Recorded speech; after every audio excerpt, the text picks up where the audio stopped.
भगवान श्री कृष्ण ने भागवत में स्वयं इस श्लोक को कहा है,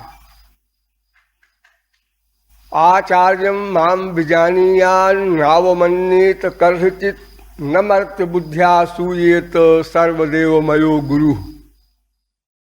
भागवत के 11वें स्कंद के 17वें अध्याय का 27वां श्लोक है। गुरु के विषय में श्री कृष्ण बता रहे हैं कि गुरु का स्थान क्या है, यानी भगवान और गुरु के विषय में जो अनेक प्रकार की बातें शास्त्रों वेदों में लिखी हैं, उससे भोले भाले लोगों को बहुत कंफ्यूजन होता है, कोई डिसीजन नहीं ले पाते। शास्त्रों वेदों में यह भी लिखा है कि भगवान से बड़ा कोई नहीं होता और भगवान के बराबर भी कोई नहीं हो सकता। न तत् समस्याभ्यधिकस्य दृश्यते, वेद कह रहा है कि न भगवान के बराबर कोई हो सकता है, न भगवान से बड़ा कोई हो सकता है। इसी बात को गीता में भी कहा, न त्वत् समोस्तभ्यधिकः कुतोऽन्यः। और कॉमन सेंस से जब हम लोग सोचते हैं तो ठीक भी है, उसका नाम ही ब्रह्म है। महतो महीयान, सबसे बड़े से बड़ा जो हो, जिससे बड़ा कोई न हो। यस्मात् परम ना परमस्ति किंचित यस्मान नाणीयो लज्जायोस्ति कश्चित, वही भगवान है। किंतु दूसरी बात यह भी कही जाती है शास्त्रों वेदों में कि भक्त का स्थान, गुरु का स्थान भगवान से ऊंचा है। मोते अधिक संत करि लेखे, राम ते अधिक राम कर दासा। अनेक स्थलों पर गुरु के लिए ऐसे शब्द लिखे गए हैं कि वो भगवान से बड़े। और तीसरी बात यह भी लिखी गई है कि यस्य देवे पराभक्तिर यथा देवे तथा गुरु तस्यैते कथिता ह्यर्था प्रकाश्यन्ते महात्मनः। वेद कहता है जैसी भक्ति भगवान श्री कृष्ण के प्रति हो, वैसी ही भक्ति गुरु के प्रति होनी चाहिए, यानी बराबर है। तस्मिन् तज्जने भेदाभावात्, भगवान के अवतार नारद जी ने भी यही कहा कि भगवान और गुरु में कोई भेद नहीं है। तो ये अनेक प्रकार की बात हो गई, हम क्या निश्चय करें? भगवान बड़ा है, गुरु छोटा है, कि गुरु बड़ा है, भगवान छोटा है, कि दोनों बराबर हैं? तीन में कोई न कोई बात होगी।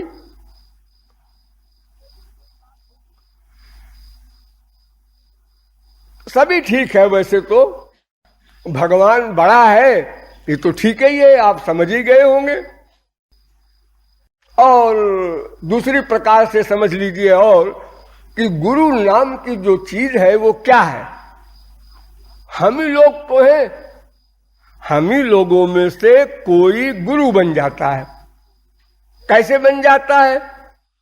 उसने सरेंडर कर दिया, भगवान की शरणागति स्वीकार कर ली 100%, तो भगवत कृपा हो गई, तो भगवान ने अपनी शक्ति दे दी।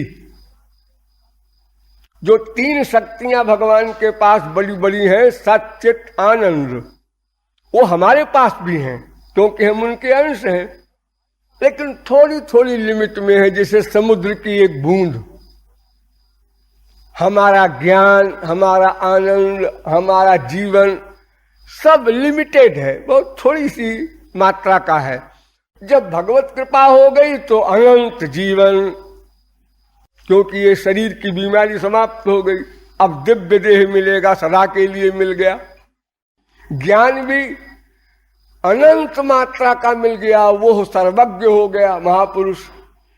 आनंद भी वो अनलिमिटेड हैप्पीनेस, अनंत आनंद जो प्रेमानंद है, जिसमें भगवान सदा लीन रहते हैं, वो भी मिल गया। भोग मात्र साम्य लिंगाच्य, इस वेदांत सूत्र के अनुसार सोष्णुते सर्वान कामान सह ब्रह्मणा विपश्चिता, जिस आनंद में भगवान सदा लीन है उसी आनंद में वो जीव भी लीन हो गया, वही तो गुरु है। तो ये जो गुरु को सच्चित आनंद का, या यो समझ लो 8 गुण का जो भी ये सामान मिला, ये भगवान की कृपा से ही तो मिला है।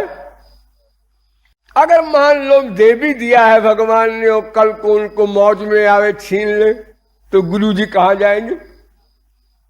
तो 0/100 हो जाएंगे। ऐसी लीलाएं भगवान ने की हैं।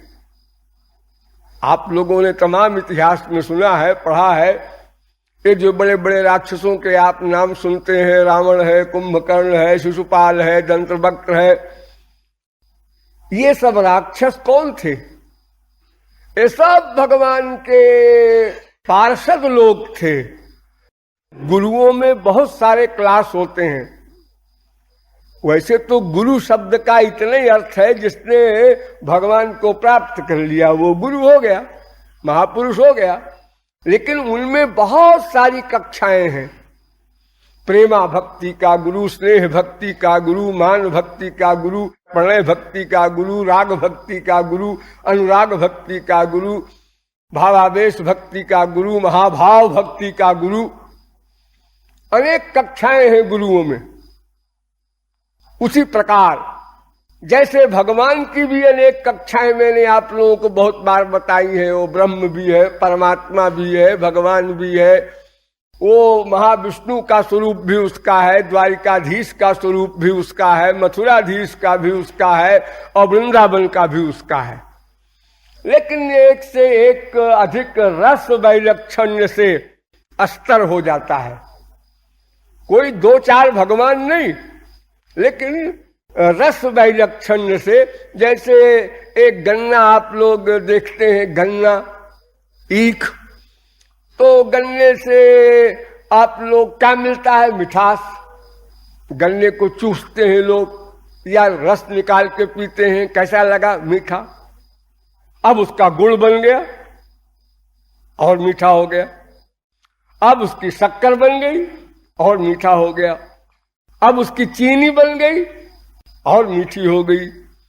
अब उसकी मिश्री बन गई और मीठी हो गई। तो चीज तो एक ही है, लेकिन उसकी विलक्षणता, विशेषता बढ़ती जाती है। ऐसे ही गुरु का मतलब हो, ये तो सिद्ध ही है, माया की निवृत्ति हो गई, त्रिगुण त्रिकर्म त्रिदोष पंचक्लेश पंचकोश सब समाप्त हो गए, सदा को आनंदमय हो गया। फिर भी रस वैलक्षण्य से ये सब अंतर उसमें होते हैं। तो भगवान बड़ा है, ये तो ठीक ही है, ये भी ठीक है। और गुरु बड़ा है, ये भी ठीक है। ये कैसे ठीक है जी? इस तरह से ठीक है कि भगवान का एक कानून है, मैं डायरेक्ट जीव से कांटेक्ट नहीं रखता शरणागति की। वैसे तो मैं प्रत्येक जीव के प्रत्येक क्षण के प्रत्येक आइडियाज को नोट करता हूं। ये वर्क महापुरुष का नहीं, गुरु का नहीं, ये भगवान का है। लेकिन मुझको प्राप्त करने के लिए किसी गुरु की ही शरण में जाना होगा। ये एक अकाट्य नियम है भगवान का। क्यों है भगवान जाने, एक नियम बना दिया उन्होंने कि भाई महापुरुष के द्वारा ही मुझको प्राप्त कर सकता है कोई।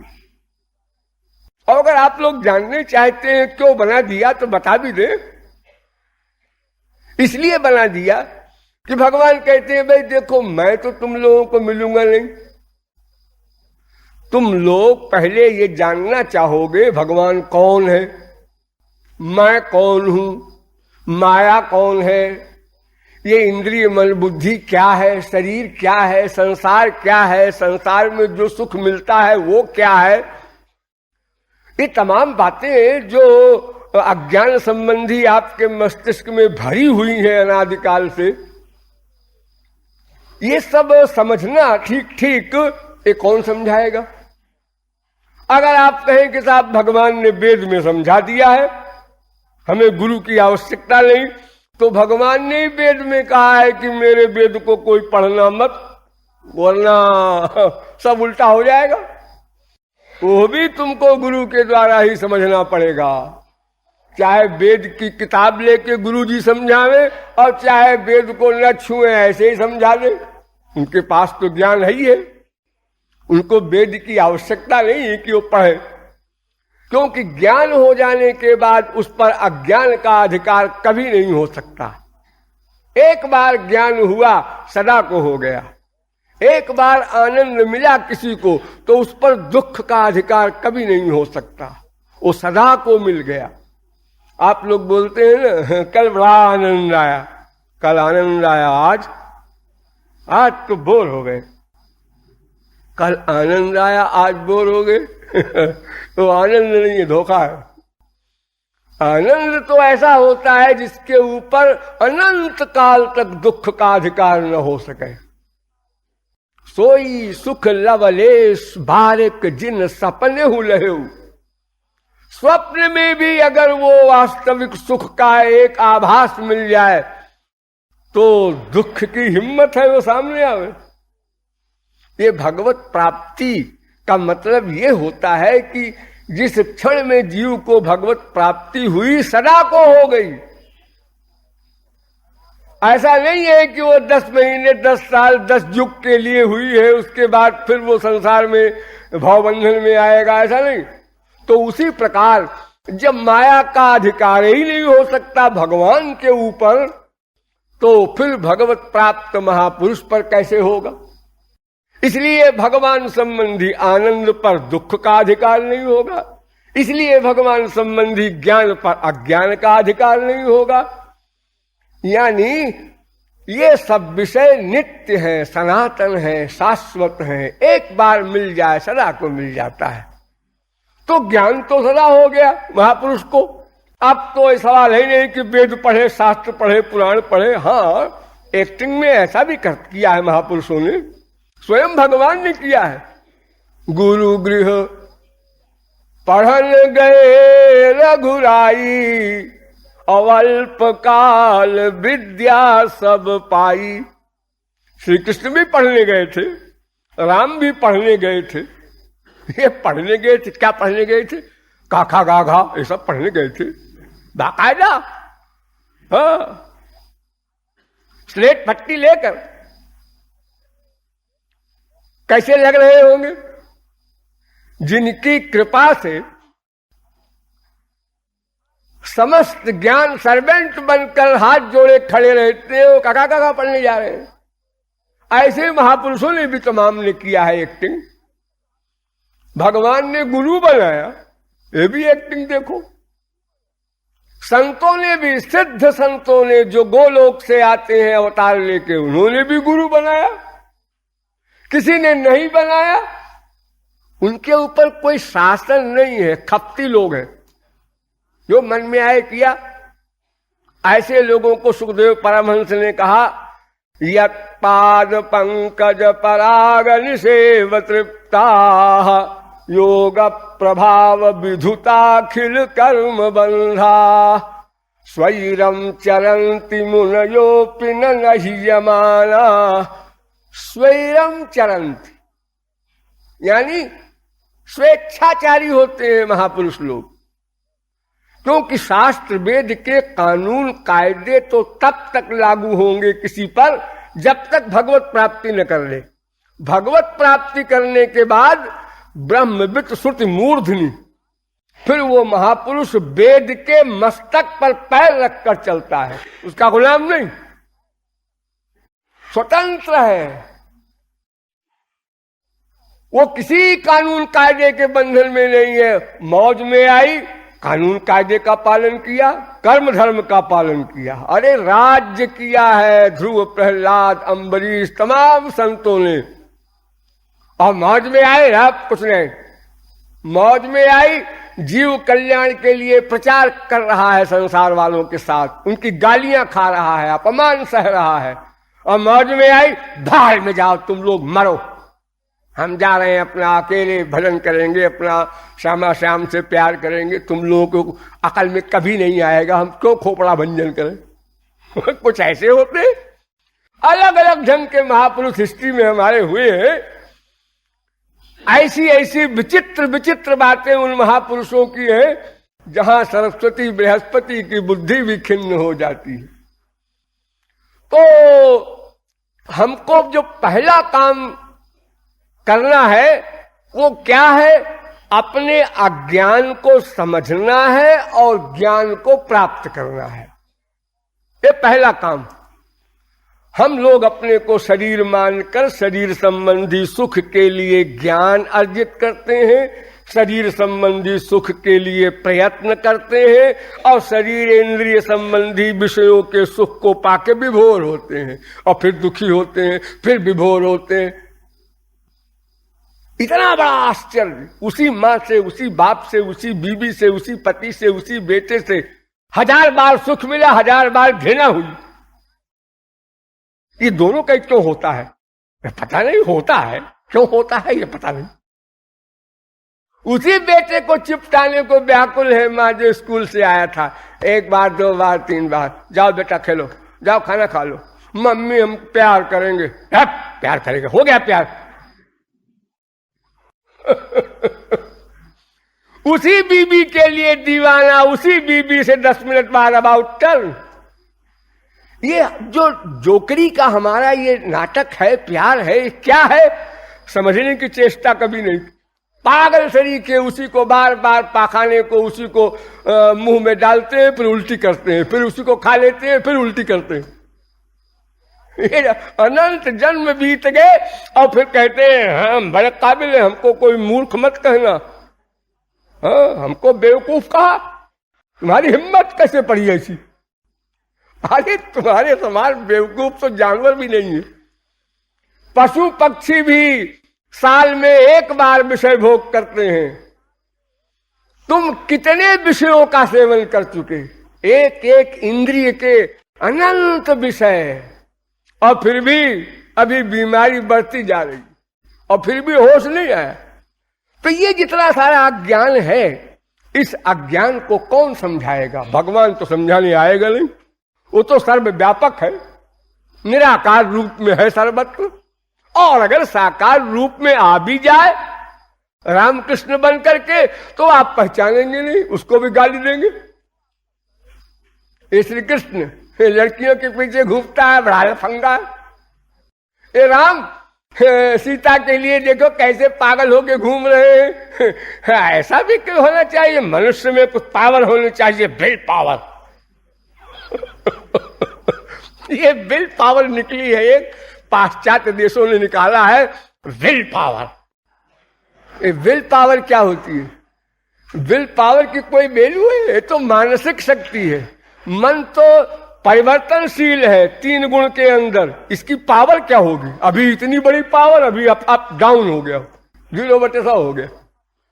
स्पिरिचुअल पावर है, आत्मशक्ति एक शक्ति है, वो तो ठीक है। ये विल पावर, तो ये जो हमारे अंदर अनेक प्रकार के अज्ञान है, इनको समझना, फिर ज्ञान क्या ग्रहण करना है, उसको प्राप्त करना, ये सब गुरु के द्वारा ही होगा। वो हमारी बिरादरी का है, इसलिए भी हमारे काम का है, क्योंकि वो पहले हमारे सब दुखों को भोग चुका है। वो हमारी दयनीय दशा को जानता है, उसको अनुभव हो चुका था पहले सब ना। हमारी तरह वो भी चप्पलें खा चुका है अनंत जन्म में। और भगवान तो सदा आनंद में है, उन्हें क्या पता, वो तो अपनी सीट पर सदा से एक तरीके थे। तो वो कोई भी व्यक्ति तभी किसी का इलाज कर सकता है जो स्वयं रोगी रहा हो। डॉक्टर लोग देखो इंजेक्शन लगाते हैं, दांत निकालते हैं, अनेक प्रकार के ऑपरेशन करते हैं, लेकिन अगर डॉक्टर साहब का खुद का दांत नहीं निकाला गया कभी, तो दूसरे के दांत को निकालते समय पूरी ताकत से झटका देते हैं, वो चिल्लाता रहे, इससे उनको क्या मतलब? एक गुरुजी ने एक राजकुमार को सब विद्याएं पढ़ा दी, तो उन्होंने कहा कि बेटा अब कल एक पाठ और पढ़ाएंगे, उसके बाद तुमको पास कर देंगे। मैंने कहा अच्छा गुरुजी। तो राज्य भर में खबर हो गई, राजा ने खबर किया कि बस कल का पाठ और पढ़ाना है, उसके बाद हमारा बेटा पूर्ण समस्त विद्याओं में पारंगत हो जाएगा। तो उन्होंने कमरा बंद किया और एक बड़ा बेंत लिया और मारना शुरू किया उसको। इतने बेंत लगाए गुरुजी ने कि वो युवक को बेहोश हो गया। जब बेहोश हो गया दरवाजा खोल दिया, लेकिन जब तक मार खाता रहा, चिल्लाता रहा, तो बाहर आवाज आई। तो लोग राजा साहब के पास गए कि आज गुरुजी पागल हो गए हैं, राजकुमार को मारे जा रहे हैं, वो चिल्ला रहा है बेचारा, और अब उसका बोलना बंद हो गया है, शायद मर गया। कोई दुश्मनी तो नहीं हो सकती गुरुजी की, इतने दिन से उन्होंने अपने बच्चे की तरह पढ़ाया है, फिर आज क्या हो गया गुरुजी को। राजा को भी क्रोध आ गया, हाँ मेरे बेटे को मार डाला गुरुजी ने। हो सकता है किसी का मस्तिष्क विकृत हो जाए तो अपने बाप को मार डाले, संसार में ये तो असंभव नहीं है। अरे भाई जब मस्तिष्क ही नॉर्मल नहीं है तो आदमी कुछ भी कर सकता है। थोड़ी देर में वो तो होश में आ गया, लेकिन तमाम कट गया था शरीर में उसके बेंत से। तो राजा साहब ने ऑर्डर किया कि गुरुजी को दरबार में बाइज्जत पेश किया जाए। उन्हें राजा की हैसियत से बुलाने का अधिकार है, लेकिन वो गुरु है इसलिए हथकड़ी ला के मत लगाना, बाइज्जत सम्मान सहित ले आओ। और सब बड़े बड़े उनके जो मंत्री लोग बैठे, अब कोर्ट केस होगा। अब गुरुजी बतावे क्यों मारा है। कोई भी हो राज्य के अंतर्गत गलत काम करने का अधिकार किसी को नहीं है। और गुरुजी ने बता दिया कि भाई ऐसा है मैंने इसलिए मारा है कि कल कोई राजा बनेगा और पब्लिक जो अपराध करेगी उसके लिए दंड विधान करेगा। तो दंड विधान करने में जब तक स्वयं को अनुभव न हो, और राजा अहंकार में तो रहेगा ही, कोई भी राजा हो, नेचर का नियम है। और उसने एक मामूली सी चोरी की, उन्होंने कहा 500 बेत। अब 500 बेत में वो मरेगा कि जिएगा ये कुछ आइडिया तो है नहीं उसको, राजा को। उसने गिनती बोल दिया 2000, 10,000 बेत लगाओ, खबरदार एक बेत भी कम न होने पाए। अब वो मरने के बाद भी लगाया जा रहा उसको गिनती पूरा करना है। तो मैंने इसलिए इसकी पिटाई की है कि इसको अनुभव रहे, तो दंड कितनी लिमिट का देना है, किस अपराध में, ये ज्ञान रहे। तो महापुरुष को हमारे क्लास का सब अनुभव है, पहले से है ही है, इसलिए वो हमारे दुख को, हमारी दयनीय दशा को समझ करके उसी के अनुसार चलेगा और उसी के अनुसार दवा करेगा, हमारी हेल्प करेगा। और फिर भगवान जब मिल ही नहीं सकता अथवा मिलने पर हमारी समझ में आ ही नहीं सकता, तो भगवान से हमारा लाभ ही क्या होगा। इसीलिए भगवान ने कहा भाई मैं तो तब साथ दूंगा तेषाम नित्याभियुक्ता नाम, निर्मल मन जन सो मोहि पावा। जब तुम्हारा अंतःकरण बिल्कुल शुद्ध हो जाएगा, निर्मल यानी कंप्लीट सरेंडर, यानी सारा काम खत्म हो गया, तो भगवान कहते हैं अच्छा मैं आ रहा हूं ये सारा काम जो गोबर गणेश का किया है तो महापुरुष ने किया। भगवान तो बने बने के साथी हैं। एक बाप एक लड़की को पैदा करता है, माँ उसका पाखाना पेशाब साफ करती है, उसका जितना भी कला का उसकी ज्ञान है, विद्या का, हर एक का करते करते करते 18-20 साल तक तो माँ बाप ने इतना खर्च किया, तन मन धन हर एक से प्रयत्न किया और लड़की को सुशील योग्य कलावती बनाया। और एक पति देव आए इंटरव्यू लेने, उन्होंने कहा ठीक है पसंद है। अगर ऐसा कह दिया तो बड़ी कृपा है, वरना 10-20 लड़कियों को कैंसिल कर दे, क्या ठिकाना।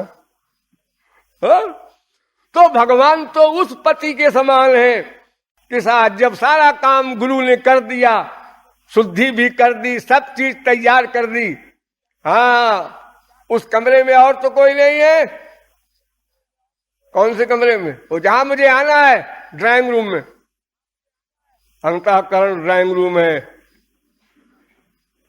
कोई राक्षस तो नहीं? साहब आप क्या राक्षस रहेगा? कोई मनुष्य, माँ बाप, बेटा, स्त्री, पति नहीं रहा, स्वार्थी लोगों को निकाल बाहर किया है। कोई देवी देवता? बिल्कुल नहीं जी, बिल्कुल खाली है। हाँ, मैं आता हूं। तो हमारे स्वार्थ के दृष्टिकोण से गुरु ही प्रारंभ से लेकर अंत तक, यानी वो दिव्य प्रेम दान, वो दिव्य शक्ति जो अंत में मिलती है, आंख में, कान में, नासिका में, जिसके द्वारा हम भगवान का दर्शन, स्पर्श आदि प्राप्त करते हैं, वो भी गुरु के द्वारा होगा। इसीलिए वेदों शास्त्रों में हमारे यहाँ 2 प्रकार की उपासना बताई गई है। या तो गुरु और भगवान को बराबर मानकर यथा देवे तथा गुरु भक्ति करो, या तो केवल गुरु की भक्ति कर लो, लेकिन केवल भगवान की भक्ति नहीं हो सकती। तो अपने मतलब के दृष्टिकोण से गुरु का स्थान ऊंचा है। इसलिए संतों ने लिख दिया, भाई भगवान की वो इंपॉर्टेंस नहीं जो गुरु जी के हमारे और बराबर है। ये तो बात ठीक है, ये कि जो शक्तियां भगवान में है वही शक्तियां गुरु में भी आ गई, इसलिए बराबर है, ये भी ठीक। तो ये 3 बातें प्रायः शास्त्रों में मिलती हैं, तीनों बातें सही हैं। लेकिन ये चौथी बात है जो यहां भागवत में श्री कृष्ण ने कहा। भागवत में श्री कृष्ण ने कहा, आचार्यं माम विजानीयात्। आचार्य माने गुरु को मुझसे बड़ा मत मानो, मुझसे छोटा न मानो, मेरे बराबर न मानो। ये महापुरुष जो होता है वो इसलिए महापुरुष कहलाता है कि जब तक महापुरुष करता है, शरणागति करता है, साधक है, तब तक तो वो अपना अलग अस्तित्व रखता है। और जो कंप्लीट सरेंडर किया तो पूर्ण शरणागति का मतलब वर्क बंद, अब वो कुछ नहीं करेगा। तस्य कार्यम न विद्यते गुणातीत स्थित प्रज्ञो विष्णु भक्तश्च कथ्यते एतस्य कृतकृत्यत्वात्। वो कृतकृत्य हो गया, माने करना कर चुका। जब आनंद प्राप्त कर लिया तो उसके बाद वर्क क्यों? बिल्कुल नहीं हो सकता। अब कर्म क्यों होगा? खाली घड़े को आप डुबाइए कुएं में, सरोवर में, हौद में, भक भक भक भक भक भक भक भक भक भक भर गया, चुप, आप नहीं बोलेगा। पानी भर गया ऊपर तक, वर्क बंद, शांत रहेगा वो भरा हुआ घड़ा। चुप हो गया। मक्खन को पकाया, पट पट पट पट पट पट पट पट, चुप, घी बन गया, अब नहीं बोलेगा। परिपक्व हो गया, पूर्ण हो गया। तो जब महापुरुष हो गया तो उसका मतलब अब भी कुछ करना बाकी है, फिर काहे का महापुरुष है? कुछ पाना हो तब तो कुछ करना हो। पाना खत्म, इसलिए करना खत्म। फिर भी सारे महापुरुषों ने सब प्रकार के कर्म किए, काम का, क्रोध का, लोभ का, मोह का, ईर्ष्या का, द्वेष का, अच्छा बुरा, सब प्रकार का काम किया। भरा पड़ा है इतिहास। ये कैसे किया? ये उन्होंने नहीं किया, ये गुरु ने नहीं किया है, गुरु घंटाल ने किया है। यानी जो गवर्नर है, जो अंदर बैठा हुआ है, अभी आप लोग जो वर्क करते हैं, ये जीवात्मा है। यो देखिए, और इसके पीछे माया है और इसके पीछे भगवान है। ये माया काम करा रही है आपसे, इसलिए सब गड़बड़ बर्क हो रहे हैं।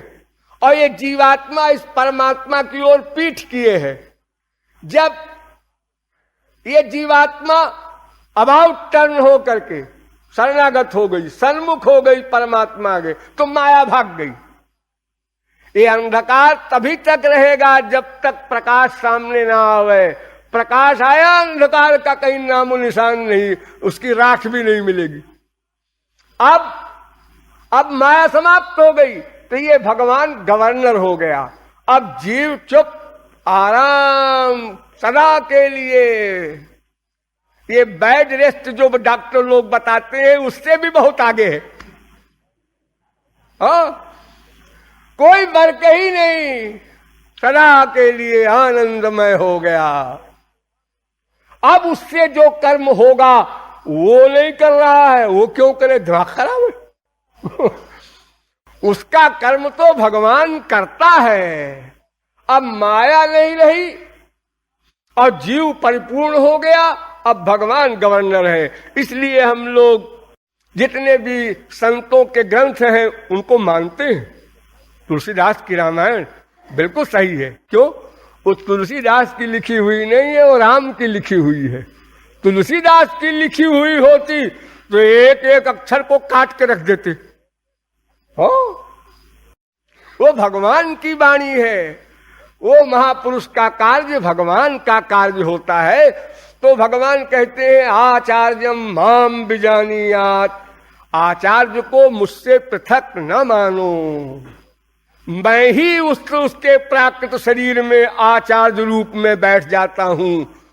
जैसे संसार में किसी को भूत लग जाता है, आप लोगों ने कभी देखा हो, जीवात्मा, कोई जीवात्मा किसी जीवात्मा के भीतर जाकर हावी हो गई।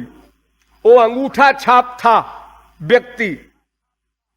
इस साल वो नहीं आए, हमारे महू छावनी में एक स्त्री थी, अभी है जिंदाओ, उसके कई कई भूत लगे हुए थे। मैं वहां बहुत दिन रहा हूं, पढ़ा हूं। कम से कम 52 साल पहले की बात है।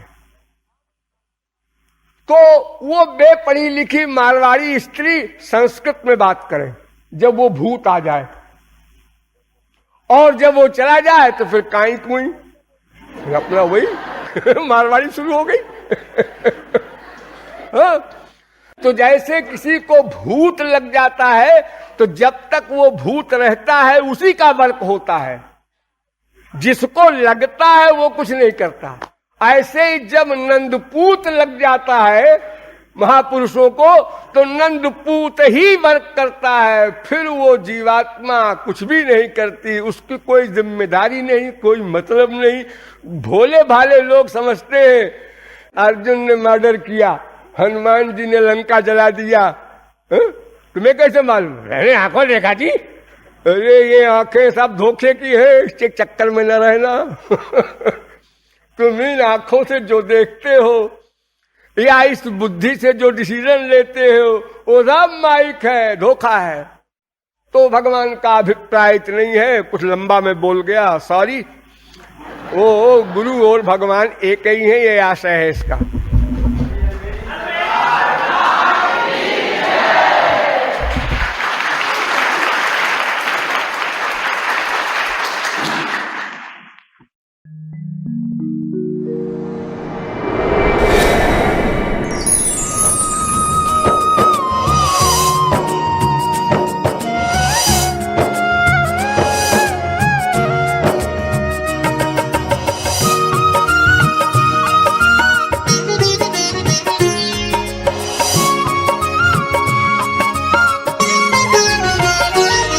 हमारो धन राधा कृष्ण राधा कृष्ण राधा, हमारो धन राधा कृष्ण राधा कृष्ण राधा, हमारो धन राधा कृष्ण राधा कृष्ण राधा, हमारो धन राधा कृष्ण राधा कृष्ण राधा, हमारो धन राधा कृष्ण राधा कृष्ण राधा, हमारो धन राधा कृष्ण राधा कृष्ण राधा, हमारो धन, हमारो धन, हमारो धन राधा कृष्ण राधा कृष्ण राधा हमारो धन राधा